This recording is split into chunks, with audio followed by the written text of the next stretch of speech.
eto si Chris Lawrence at ang jowa niya. Iniintrigang hiwalay na. Well, matagal na rin kasing iniintriga ng netizens ang katotohanan sa isyong ito, lalo pat napapadalas ang pagsasama ni na Chris at Katrina na over sa kaswitan. Lalo pang uminit ang isyong ito dahil sa isang video ni Katrina kung saan say niya, masagwa naman siguro kung may jowa si Chris at sama ito ng sama sa kanila. Correct. So, Ayun ano na nga. masasabi mo dyan? So, ang masasabi ko dyan, dahil napanood ko yung video ni Katrina, ngayon, ayan na.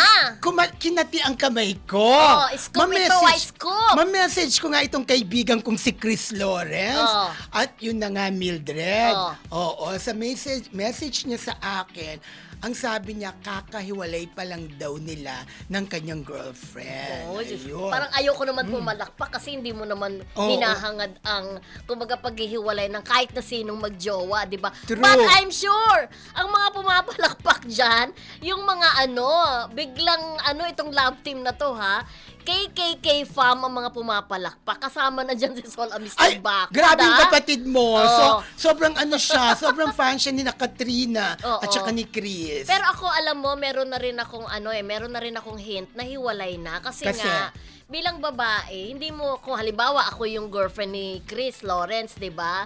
Tapos makikita ko yung boyfriend ko na laging kasama yung kanyang ex. Medyo may selos factor pa rin yun, Rodel. Hindi ko papayagan yun. At dun sa part ni Chris, bilang respeto din sa girlfriend niya, hindi rin naman siguro siya laging sasama dun kay Katrina. Kasi, alam naman natin co-parenting sila. Pero dati naman, hindi naman sila laging magkasama. Kaya nga, oo.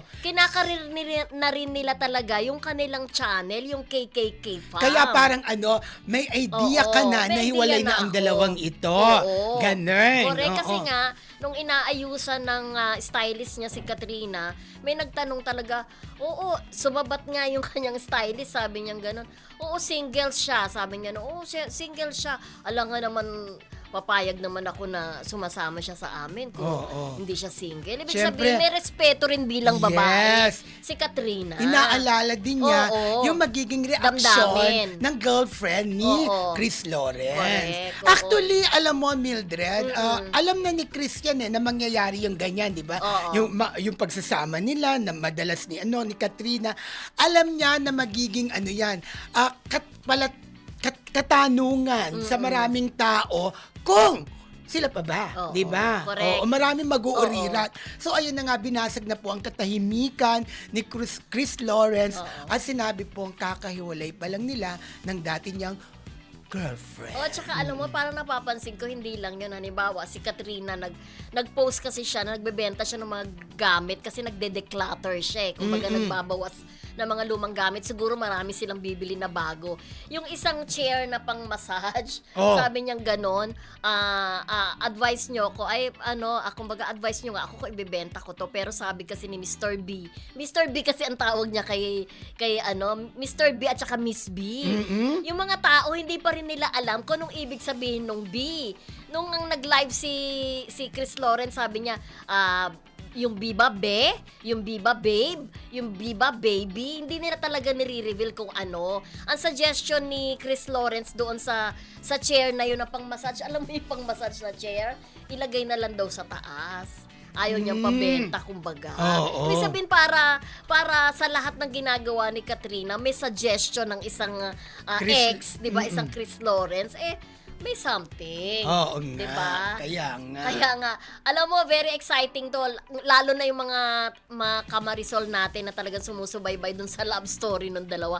I'm sure matutuwa sila dyan sa balitang mong yan. At eto na ang tanong ngayon, Mildred. Ito ang tanong. Nagkabalikan na ba ang dalawa? Yan ang alamin mo, Actually, inaalam ko, ha? Ang sabi lang ni Chris sa akin, nililigawan ko pa lang. Diba? First time narinig yan, ha? Scoop natin yan dito sa Marisol Academy, ha? Correct. Alam mo na, Jason, i-highlight na yan. Kasi may lumabas kasi na parang niligawan na niya, parang okay na, sila na, pero wala pa po sa ganon. Niligawan pa lang ni Chris Lawrence. Siyempre naman, pag nagkahiwalay, back to basic.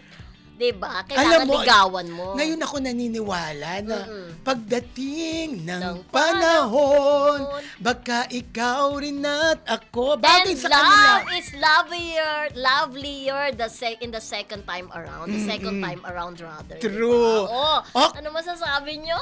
Ako Kinikilig kung magkakabalikan sila, sobrang happy ako sa kanila. Oo. Kasi lalo na sobra akong malapit kay Chris Lawrence. Okay, diba? yun na. Exclusive ng Marisol Academy ay hiwalay na si Chris Lawrence sa dati niyang girlfriend at Nililigawan na niya. na Oo. ulit si Katrina. Correct. Ay, di ba? Oo. Okay.